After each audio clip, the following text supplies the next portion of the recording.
भगवान शिव ने बताया कि कलयुग की स्त्रियां किस श्राप के कारण पराये पुरुषों में रत रहती हैं। मित्रों, एक बार देवी पार्वती भगवान शिव जी को मिलने आती है और कहती है, हे स्वामी, आज मैं मृत्युलोक पर भ्रमण कर रही थी। तब मैंने देखा कि कई स्त्रियां अपने पति को धोखे में रखकर पराये पुरुषों में रत रहती हैं। हे प्रभु, मैं जानना चाहती हूँ वह कौन सा श्राप स्त्रियों को कलयुग ने दिया था जिस कारण से स्त्रियां आज उन्मत्त होकर जी रही हैं। हर दूसरी स्त्री पति या पिता को धोखे में रख रही है तथा स्वेच्छाचारी बन रही है। हे प्राणनाथ, कृपा करें और मेरी इन आशंकाओं को दूर करें।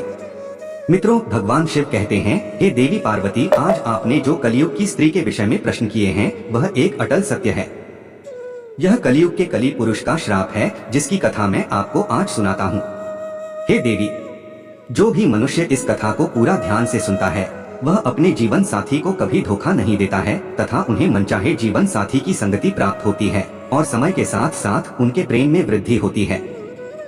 हे देवी पार्वती, मेरा आपसे निवेदन है, आप इस कथा का श्रवण और प्रसार अवश्य करें ताकि हर एक पति पत्नी के बीच प्रेम और स्नेह की कभी कमी न हो और वे हमेशा एक दूसरे के प्रति एक निष्ठा का भाव रखें।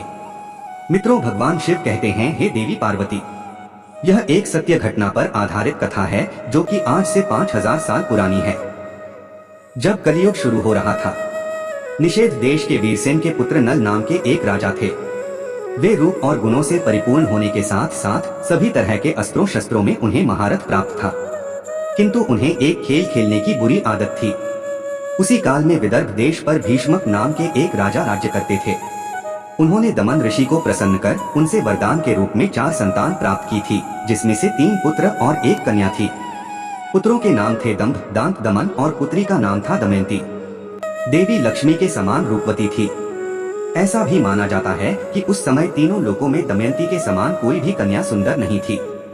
मित्रों, भगवान शिव कहते हैं, हे देवी पार्वती, एक दिन की बात है कि राजा नल अपने राजमहल के उद्यान में टहल रहे थे।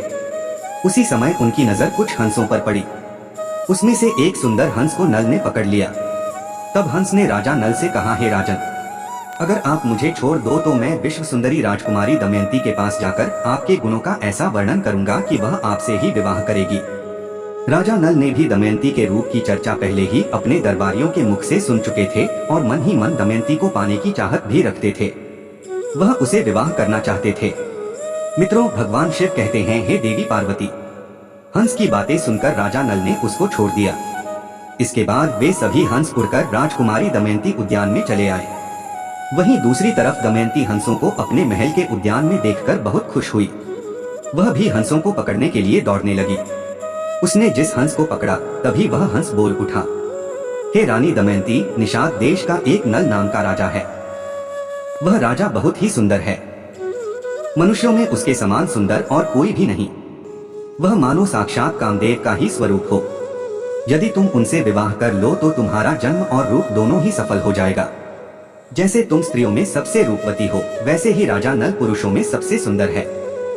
तुम दोनों की जोड़ी उत्तम रहेगी। हंसों की यह बातें सुनकर दमयंती के मन में भी राजा नल से मिलने की लालसा जाग उठी। इसके बाद दमयंती ने कहा, प्रिय हंस, तुम राजा नल तक मेरा प्रेम संदेशा पहुंचा दो। मित्रों, भगवान शिव कहते हैं, हे देवी पार्वती, फिर हंस ने लौटकर राजा नल को दमयंती का संदेश भी दिया। इधर दमयंती दिन रात राजा नल का ही ध्यान करती रहती है। वह उनसे मिलने को व्याकुल हो रही थी, लेकिन उसे समझ में नहीं आ रहा था कि वह कैसे उनसे मिलकर अपने दिल की बात करे। नल के वियोग में दमयंती का शरीर और दुबला होता गया। वह कमजोर सी दिखने लगे। फिर कुछ दिनों के बाद राजा भीष्मक ने सोचा कि मेरी पुत्री विवाह योग्य हो गई है तथा दमयंती के पिता ने उसके स्वयंवर का आयोजन किया, जिसमें सभी देशों के राजा को स्वयंवर के लिए बुलाया गया। स्वयंवर का निमंत्रण मिलने के बाद सभी देश के राजा वहां पहुंचने लगे। उधर जब देवर्षि नारद से सभी देवताओं को भी दमयंती के स्वयंवर का समाचार मिला तो इंद्र और सभी लोकपाल विदर्भ देश के लिए निकल पड़े। राजा नल को भी संदेशा भेजा गया तो वे भी तुरंत ही दमयंती के स्वयंवर के लिए चल पड़े। मित्रों, भगवान शिव कहते हैं, हे देवी पार्वती, नल के रूप को देखकर इंद्र ने रास्ते में ही अपने विमान को खड़ा कर दिया। अपनी राह में राजा नल ने जब सभी देवताओं को देखा तो अपने रथ से नीचे उतरकर उन सबको प्रणाम किया। फिर इंद्र ने राजा नल से कहा, हे वत्स राजा नल, आप बहुत रूपवान और गुणवान हैं। कृपा करके आप हम लोगों के दूत बन जाइए। आप हमारे दूत बनकर दमयंती के पास जाएं और कहें कि इंद्र, वरुण, अग्नि, कुबेर और यम देवता तुम्हारे पास आकर तुमसे विवाह करना चाहते हैं। इनमें से तुम जिसे चाहो उस देवता को अपना पति स्वीकार कर लो। मित्रों, यह सुनने के बाद नल ने दोनों हाथ जोड़ते हुए देवताओं से कहा, हे प्रभु, मैं एक दूत बनकर वहां कैसे जा सकता हूं, जबकि मेरा और आप लोगों का वहां जाने का एक ही उद्देश्य है। इसलिए मैं आपका दूत बनकर वहां नहीं जा सकता। आप लोग कृपया इस विषय में मुझे क्षमा कीजिए। तब देवताओं ने कहा, हे नल, तुम देवताओं का कहाँ टाल रहे हो, फिर सोच लो। इंद्र की ऐसी कठोर वाणी सुनकर राजा नल देवताओं के दूत बनने को तैयार हो गए और उन्होंने इंद्र की आज्ञा से राजमहल में प्रवेश किया। तब दमयंती और उसकी सहेलियां भी नल के रूप को देखकर मुग्ध हो गई और शर्म के मारे कुछ न बोल पा रही थी। तब नल ने कहा, मैं यहाँ देवताओं का दूत बनकर आया हूँ। हे दमयंती, स्वर्ग के देवता तुम्हारे साथ विवाह करना चाहते हैं। तुम किसी भी एक देवता को चुन लो और विवाह कर लो। यही संदेश लेकर मैं तुम्हारे पास आया हूँ। देवताओं के प्रभाव से मैंने तुम्हारे महल में प्रवेश किया था, इसलिए मुझे कोई देख नहीं पाया। मैंने तुमसे देवताओं का संदेश कह दिया है। अब तुम्हारी जो इच्छा हो वो करो। मित्रों, भगवान शिव कहते हैं, हे देवी पार्वती, दमयंती ने बड़ी ही श्रद्धा के साथ देवताओं को प्रणाम किया और मंद मुस्कान के साथ कहा, स्वामी, मैं तो आपको ही अपना सर्वस्व मानकर खुद को आपके चरणों में सौंपना चाहती हूँ। जिस दिन से मैंने हंसों की बात सुनी है, तब से मैं आपके लिए व्याकुल हूँ। आपके लिए ही मैंने राजाओं की भीड़ इकट्ठी की है। यदि आप दासी की प्रार्थना अस्वीकार कर देंगे तो मैं जहर खाकर मर जाऊंगी। दमयंती के मुख से ऐसी बातें सुनकर राजा नल ने कहा, हे देवी, जब बड़े बड़े लोकपाल देवता आपसे विवाह करना चाहते हैं तो फिर आप मुझे मनुष्य से क्यों वरण करना चाहती हैं? मैं तो इन देवताओं के चरणों की धूल के बराबर भी नहीं। आप उन्हीं में से किसी एक से विवाह कर लीजिए। देवताओं का अप्रिय करने पर इंसान की मृत्यु भी हो सकती है। अतः आप मेरी रक्षा करें और उनका वरण कर ले। नल की यह बात सुनकर दमयंती घबरा गई। उसकी आंखों से आंसू छलकने लगे और वह मंद स्वर में बोली, मैं आपको वचन देती हूँ कि मैं आपको ही पति के रूप में वरण करूंगी। तब राजा नल ने कहा, परंतु इस समय मैं यहाँ देवताओं का दूत बनकर आया हूँ। अगर इस समय मैं अपने स्वार्थ की बात करने लगूं तो यह बात सही नहीं होगी। मैं तुमसे विवाह कर सकता हूँ, लेकिन जब वे धर्म के विरुद्ध न हो। तभी राजकुमारी बोली, इसके लिए मेरे पास एक उपाय है। उसके अनुसार काम करने पर आपको दोष भी नहीं लगेगा और हमारा विवाह भी संपन्न होगा। उपाय यह कि आप सभी लोगों के साथ स्वयंवर मंडप में आएं और मैं आपको ही वरमाला डाल दूंगी। मित्रों, भगवान शिव कहते हैं, हे देवी पार्वती, राजा नल वापस देवताओं के समक्ष पहुंच गए और देवताओं के पूछने पर उन्होंने बताया कि वे रानी के पास तो दूत बनकर गया था, लेकिन वह और उसकी सखियां सभी मुझ पर मोहित हो गई और आप लोगों के प्रस्ताव को उनके सामने रखने के बाद भी वे मुझे ही वरण करने पर तुली है। कुछ समय बाद स्वयंवर की घड़ी आ ही गई। राजा भीष्मक ने सभी को स्वयंवर सभा में बुलाया। सभी राजा अपने अपने स्थान पर आकर बैठ गए। तभी दमयंती भी आ गई। सभी राजाओं का परिचय दिया जाने लगा। वह उन्हें देख आगे बढ़ने लगी। तभी इसी कतार में दमयंती को एक ही स्थान पर नल के समान हूबहू दिखने तथा वैसे ही वेशभूषा वाले 5 राजकुमार खड़े दिखाई दिए।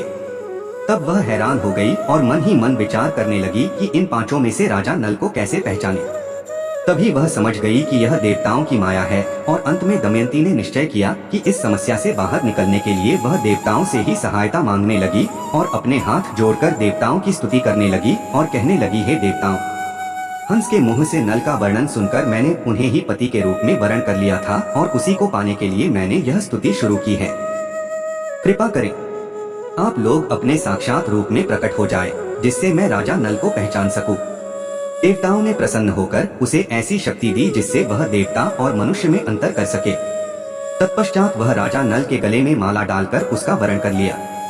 मित्रों, भगवान शिव कहते हैं, हे देवी पार्वती, स्वयंवर पूरा होने के बाद देवता वापस स्वर्ग की ओर जा रहे थे। उस समय उनकी मार्ग में ही कलयुग और द्वापर से भेंट हो जाती है। तब इंद्र ने पूछा, कलयुग कहाँ जा रहे हो? तब कलयुग ने कहा, मैं दमयंती के स्वयंवर में उससे विवाह करने के लिए जा रहा हूँ। फिर इंद्र ने बताया, अरे स्वयंवर तो कब का पूरा हो गया, दमयंती ने नल का वरण कर लिया है।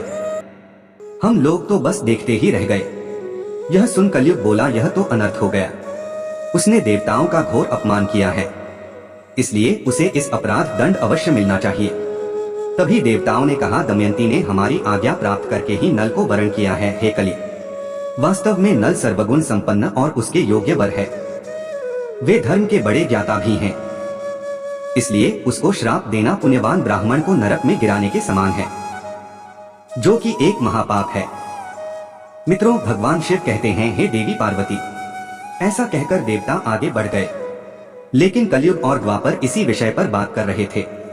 कलयुग ने द्वापर से कहा, मैं अपना क्रोध शांत नहीं कर सकता, इसलिए मैं नल के शरीर में निवास करूंगा और उसे मैं राजविहीन कर दूंगा। उस स्थिति में वह दमयंती के साथ नहीं रह सकेगा। उसे चौसर का बड़ा शौक है, इसलिए तुम भी चौसर के पासों में प्रवेश करके मेरी सहायता करना। और द्वापर ने भी उसकी बात मान ली। इसके बाद द्वापर और कलियुग दोनों ही नल की राजधानी गए, लेकिन कली को नल के शरीर में प्रवेश करने का कोई मार्ग नहीं मिल रहा था। वह सिर्फ एक अवसर चाहता था नल के शरीर में प्रवेश करने का। इसी तरह समय बीतता गया, लेकिन कलयुग कुछ न कर पाया। फिर 12 वर्ष पश्चात एक दिन राजा नल संध्या के समय लघुशंका से निवृत्त होकर बिना हाथ पैर धोए भोजन करने को बैठ गए। यह अपवित्र अवस्था देखकर कलयुग उनके शरीर में प्रवेश कर गया। वहीं कलयुग दूसरा रूप धारण कर उनके भाई जो अलग रहकर अपना राज्य चलाते थे पुष्कर के पास गया और उसने कहा, तुम नल के साथ खेलो। मैं वचन देता हूँ, मैं निश्चित रूप से उसका राज्य जिताने में तुम्हारी मदद करूंगा। पुष्कर ने कलयुग की बात मान ली और नल के पास शीघ्र ही चला आया। जब पुष्कर ने राजा नल को जुआ खेलने के लिए ललकारा तो राजा नल दमयंती के सामने उसकी ललकार सह न सके। मित्रों, भगवान शिव कहते हैं, हे देवी पार्वती। राजा नल ने चौसर खेलने का निश्चय किया। फिर खेल प्रारंभ हुआ। उस समय नल के शरीर में कलयुग प्रवेश कर चुका था और पासों में द्वापर था, इसलिए नल जो कुछ भी जुए में लगाते वो हार जाते। प्रजा और मंत्रियों ने राजा को रोकना चाहा, लेकिन वे सब कुछ हारने तक नहीं रुके। जब मंत्रियों ने रानी तक राजा को रोकने का संदेश पहुंचाया, तब दमयंती ने राजा नल से कहा, हे स्वामी, आपकी सारी प्रजा आपके दुख के कारण अचेत हुई जा रही है। इतना कहकर दमयंती भी रोने लगी, लेकिन राजा नल कलयुग के वश में होने के कारण उसकी एक बात भी नहीं सुन रहे थे और जुआ खेलते रहे। द्वापर का पासों पर नियंत्रण था, इसलिए राजा नल जो भी पासे फेंकते थे उनके प्रतिकूल ही पड़ते। जब दमयंती ने यह सब देखा तो राजा नल के सारथी को बुलाकर बच्चों को रथ में बिठाकर कुंडी नगर को भेज दिया। इसके बाद पुष्कर ने राजा नल का सारा धन चौसर में जीत लिया और बोला, क्या तुम्हारे पास दाव पर लगाने के लिए कुछ और भी है? अगर तुम दमयंती को दाव पर लगाने के लायक समझो तो उसे भी लगा सकते हो, बदले में मैं सब कुछ वापस लौटा दूंगा। लेकिन राजा नल ने दमयंती को दाव पर नहीं लगाया। मित्रों, चौसर में सब कुछ हारने के बाद राजा नल और दमयंती जंगल जंगल भटकने लगे तो उन्हें भोजन तक नसीब नहीं होता था। एक दिन राजा नल ने देखा कि कई पक्षी उनके पास आकर बैठ गए। उन पक्षियों के पंख सोने के समान चमक रहे थे। नल ने सोचा कि अगर मैं इन पक्षियों के पंख प्राप्त कर लूं तो इनसे कुछ धन मिल सकता है। ऐसा सोचकर उन्हें पकड़ने के लिए नल ने उन पर अपने पहने हुए वस्त्र डाल दिए, लेकिन पक्षी उनके वस्त्र भी लेकर उड़ गया। असल में पक्षी नहीं थे। राजा के पास जो राजसी वस्त्र थे वे कल युग पक्षी बनकर उसे भी छीनने को आया था। नल अब नंगे होकर बड़ी ही खिन्नता के साथ ऊपर देखता हुआ रह गया और मायूस होकर वह दमयंती के पास पहुंचा और उसे सामने के मार्ग दिखाने लगा। दमयंती, तुम देख रही हो, यहाँ बहुत से रास्ते हैं। अवंती की ओर जाता है। दूसरा पर्वत होकर दक्षिण देश को सामने विंध्याचल पर्वत है। यह रोशनी नदी समुद्र में मिलती है और यह कौशल देश का मार्ग है। राजा नल का दुख और लाचारी देखकर दमयंती की आंखें आंसुओं से भर गई। नल से कहा कि आपको लगता है कि मैं आपको छोड़कर अकेली कहीं जा सकती हूँ? मैं आपके साथ रहकर ही आपके दुखों को बांटना चाहती हूँ। दुख में आपका साथ देना मेरा पहले धर्म है। ऐसा कहकर नल के मन के दुखों को हल्का कर देती है। उस समय नल के शरीर पर एक भी वस्त्र नहीं था और ना ही जमीन पर सोने या बैठने के लिए कोई वस्त्र थे। मित्रों, भगवान शिव कहते हैं, हे देवी पार्वती। नल और दमयंती के साथ कलयुग ने अपना क्रोध इस प्रकार से निकाला। फिर संध्या समय वे दोनों वहीं पर ही सो गए। कुछ समय बाद नल गहरी सोच में पड़ गया और मन ही मन कहता है कि यह मुझसे बड़ा प्रेम करती है। प्रेम के कारण ही उसे इतना दुख झेलना पड़ रहा है। फिर राजा नल ने सोचा कि इसे छोड़कर चला जाऊं तो संभव है कि इसे इन दुखों से राहत मिल जाए और यह चलते चलते अपने पिता के राज्य को चली जाए। यह सोचकर उसने दमयंती की साड़ी को फाड़कर अपना शरीर ढक लिया। दमयंती गहरी निद्रा में थी और नल उसे छोड़कर निकल गए। दरअसल शरीर में कलयुग का प्रवेश होने के कारण राजा नल की बुद्धि नष्ट हो गई थी। इसलिए वे अपनी पत्नी को वन में अकेला छोड़कर वहां से चले गए। जब दमयंती की नींद टूटी तब उसने देखा कि राजा नल वहां नहीं है। यह देख वह चौंक गई और राजा नल को पुकारने लगी। जब दमयंती को राजा नल बहुत देर तक दिखाई नहीं पड़े तो वह जोर जोर से रोने लगी और भटकती हुई जंगल के बीच पहुंच गई। वहां एक बड़े से अजगर ने दमयंती पर हमला कर दिया और दमयंती चिल्लाने लगी। तब उसका स्वर एक व्याध के कान में पड़े। वह उधर ही घूम रहा था। वह दौड़कर वहां आया और यह देखकर कि दमयंती को अजगर निकल रहा है, तभी उस शिकारी ने तेज बाणों से उस अजगर का मुंह चीर डाला। फिर उसने दमयंती को अजगर से छुड़ाकर सहारा देकर भोजन करवाया। तत्पश्चात तुम कौन हो, किस कष्ट के कारण इस निर्जन वन में भटक रही हो, ऐसा पूछा। मित्रों, दमयंती की सुंदरता चाल देखकर वह व्याध उस पर अत्यंत मोहित हो चुका था। वह दमयंती से मीठी मीठी बातें करके उसे अपने वश में करने की कोशिश करने लगा। दमयंती को उसके मन का भाव समझ गई। उसने उसकी वासना को बहुत रोकना चाहा, लेकिन जब वे किसी भी प्रकार से नहीं माना तो उसने उसे शाप दे दिया कि मैंने राजा नल के अलावा किसी और का भी चिंतन कभी नहीं किया, और अगर यह सत्य हो तो यह व्याध अभी भस्म होकर मर जाए। यह मेरा श्राप है। दमयंती के इतना कहते ही व्याध के प्राण पखेरु उड़ गए। उसके मर जाने के बाद दमयंती इस निर्जन और भयंकर वन में खो चुकी थी। फिर रास्ते में मिले लोगों से पूछती हुई उत्तर की ओर बढ़ने लगी। भटकते हुए 3 दिन और 3 रात बीत गए और फिर वह अगले दिन शाम के समय राजा सुबाहु के राज्य में जा पहुंची। मित्रों, भगवान शिव कहते हैं, हे देवी पार्वती। वहां उसे सब लोग पागल समझ रहे थे।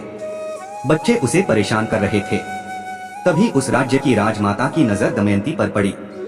राजमाता ने अपनी दासी से कहकर उसे अपने पास बुलवा लिया और उससे पूछा, हे सुंदरी, तुम कौन हो और ऐसे घूमते हुए तुम्हें डर नहीं है? तब दमयंती ने कहा, मैं एक पतिव्रता स्त्री हूँ, मैं कुलीन हूँ और राजा की धर्मपत्नी हूँ। तब रानी ने कहा, ठीक है, तुम महल में ही रह जाओ। तब दमयंती ने कहा कि मैं यहाँ रह तो जाऊंगी, पर मेरी 3 शर्तें हैं। मैं झूठा नहीं खाऊंगी, कभी भी पैर नहीं धोऊंगी और पर पुरुष से बात नहीं करूंगी। राजमाता कहती है, हाँ ठीक है, तुम्हारी शर्तें मंजूर हैं। मित्रों, भगवान शिव कहते हैं, हे देवी पार्वती। वहीं दूसरी तरफ राजा नल जंगल में भटक रहा था तो उसी समय जंगल में आग लगी थी। तभी नल को किसी के चिल्लाने की आवाज आ रही थी। वह उस तरफ दौड़ पड़ा। वहां पहुंचकर उन्होंने देखा कि नागराज कुंडली मारकर बैठे हुए हैं। उसने नल से कहा, राजन, मैं करकोटक नाम का सर्प हूँ। मैंने नारद मुनि को धोखा दिया था तो इसलिए उन्होंने श्राप दिया कि जब तक राजा नल तुम्हें न उठा ले तब तक यहीं पड़े रहना। उनके उठाने पर ही तुम्हें इस श्राप से मुक्ति मिल जाएगी। उनके श्राप के कारण कई सालों से मैं यहाँ से एक भी कदम आगे नहीं बढ़ा। हे राजन, तुम मेरी रक्षा करो, फिर मैं तुम्हें तुम्हारे हित की बात बताऊंगा और तुम्हारा मित्र बन जाऊंगा। मेरे वजन से मत डरो, मैं अभी हल्का हो जाता हूँ। और देखते ही देखते नागराज अंगूठे के बराबर हो गए। इसके बाद नल उसे उठाकर जंगल से बाहर ले आए। फिर करकोटक ने कहा, हे राजन, अब तुम अभी मुझे जमीन पर मत रखना, कुछ कदम गिनकर चलो। तब राजा 1 2 3 करते हुए राजा नल ने यूं ही पृथ्वी पर 10वां कदम रखा। तभी करकोटक ने उसे डस लिया। उसका नियम था कि जब भी कोई 10 बोले वह दंश करता था। मित्रों, तब वह राजा नल अचंभित रह गए और फिर करकोटक ने कहा, हे राजन, तुम्हें कोई पहचान न सके इसलिए मैंने डस के तुम्हारा रूप बदल दिया है। कलयुग ने तुम्हें बहुत दुख दिया था, अब मेरे विष के कारण वह तुम्हारे शरीर में बहुत दुखी रहेगा। तुमने मेरी रक्षा की है, मेरे विष के कारण तुम्हें हिंसक पशु पक्षी या फिर शत्रु का भी कोई भय नहीं रहेगा। अब तुम पर किसी भी विष का प्रभाव नहीं होगा और युद्ध में हमेशा तुम्हारी जीत होगी। करकोटक ने राजा नल को दिव्य वस्त्र भी दिए और फिर वहां से अंतर्ध्यान हो गया। मित्रों, भगवान शिव कहते हैं, हे देवी पार्वती। उसके बाद राजा नल वहां से चलते हुए राजा ऋतुपर्ण की राजधानी अयोध्या में पहुंचे। फिर उन्होंने दरबार में पहुंचकर राजा से कहा, मेरा नाम बाहुक है, मैं घोड़ों को हाँकने और उन्हें तरह तरह की चालें सिखाने का काम करता हूँ।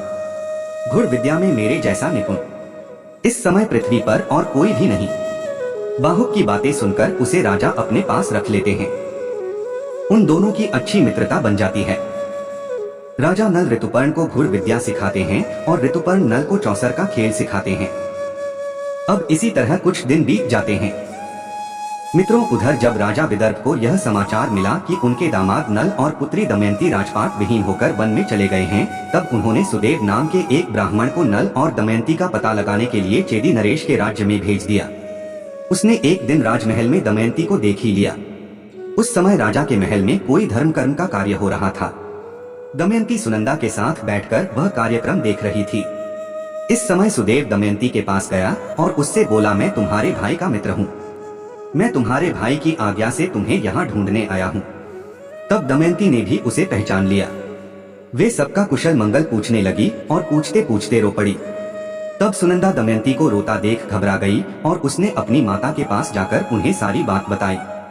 राजमाता तुरंत अपने महल से बाहर निकलकर आई और ब्राह्मण के पास जाकर पूछने लगी, है सुदेव, ये किसकी पत्नी है, किसकी पुत्री है, अपने घर वालों से यह बिछड़ कैसे गई? तब सुदेव ने उनका पूरा परिचय राजमाता को दिया। इसके बाद सुनंदा ने अपने हाथों से दमयंती को स्नान कराया, जिससे उसकी बोहों के बीच का लाल चिन्ह चंद्रमा के समान प्रकट हो गया। उसके ललाट का वह चिन्ह देखकर सुनंदा और राजमाता दोनों ही रो पड़े, क्योंकि राजमाता दमयंती की मौसी थी और उसने यह बात उनसे छुपाई हुई थी। भगवान शिव कहते हैं, हे देवी पार्वती। फिर दमयंती अपने पिता के घर को चली जाती है और रोते हुए गिड़गिड़ाते हुए उनसे प्रार्थना करती है वे उसके पति को ढूंढ लें। अपनी पुत्री की बात सुनकर राजा भीष्मक सुदेव को बुलाते हैं और राजा नल को खोजने की योजना बनाते हैं। उस समय दमयंती सुदेव से कहती है कि हे सुदेव, हो सकता है कि मेरे पति शर्म के मारे तुमसे न मिले और गुप्त रहकर तुमसे न मिले और गुप्त रहकर अपना जीवन यापन कर रहे होंगे। तब तुम उनसे कहना कि वाह रे मेरे प्यारे छलिया, तुम मेरी साड़ी में से आधा वस्त्र फाड़कर चले गए। आपकी दासी उसी अवस्था में आपका इंतजार कर रही है। मित्रों, ब्राह्मण नल को ढूंढने निकल पड़े। बहुत दिनों के बाद एक ब्राह्मण वापस आया।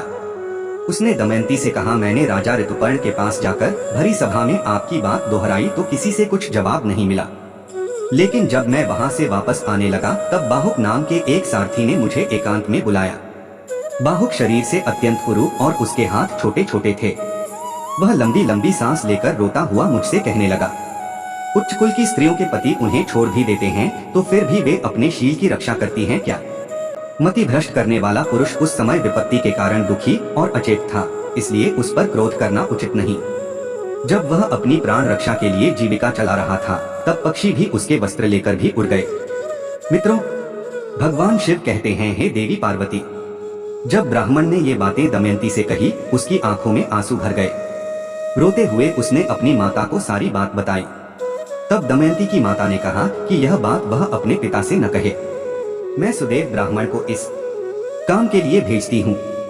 तब दमयंती ने सुदेव से कहा, हे सुदेव, आप जल्द से जल्द अयोध्या नगरी पहुँचे और वहाँ पहुँचकर राजा ऋतुपर्ण से कहना कि दमयंती फिर से स्वयंवर कर पति का चुनाव करना चाहती है।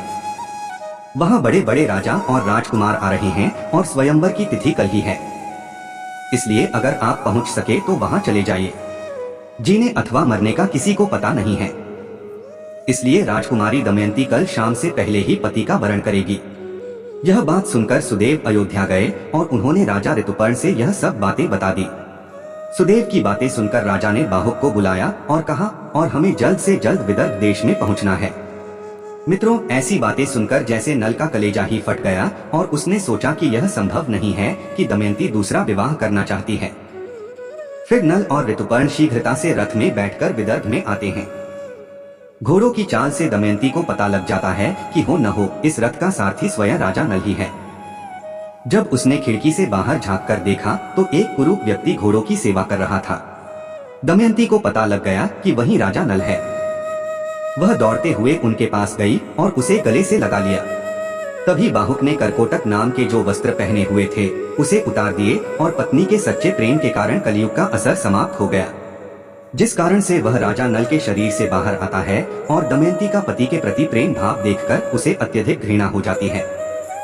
वहीं राजा नल भी अपने पूर्व रूप में वापस आ जाते हैं। मित्रों, भगवान शिव कहते हैं, हे देवी पार्वती, किंतु अभी भी द्वापर युग का काल थोड़ा शेष था, जिस कारण से कल ही नल और दमयंती को अपने वशीभूत नहीं कर पाया और उसने क्रुद्ध होकर दमयंती को श्राप दिया कि हे दमयंती, आज तो तुम मेरे वशीभूत नहीं हो पाई, अपितु मैं कलयुग की नारियों को यह श्राप देता हूँ। मित्रों, भगवान शिव कहते हैं, हे देवी पार्वती, अब मैं आपके सारे प्रश्नों के उत्तर देता हूँ जो कलयुग ने स्त्रियों को दिए थे।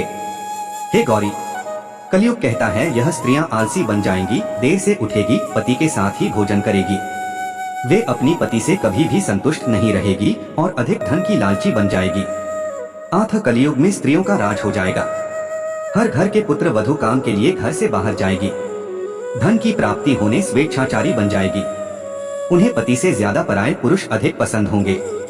वे सही समय पर विवाह नहीं करेंगी तथा स्त्री को जो मां बनने का वरदान मिला है उसका भी अपमान करेगी और स्वयं बच्चे को जन्म देना नहीं चाहेगी।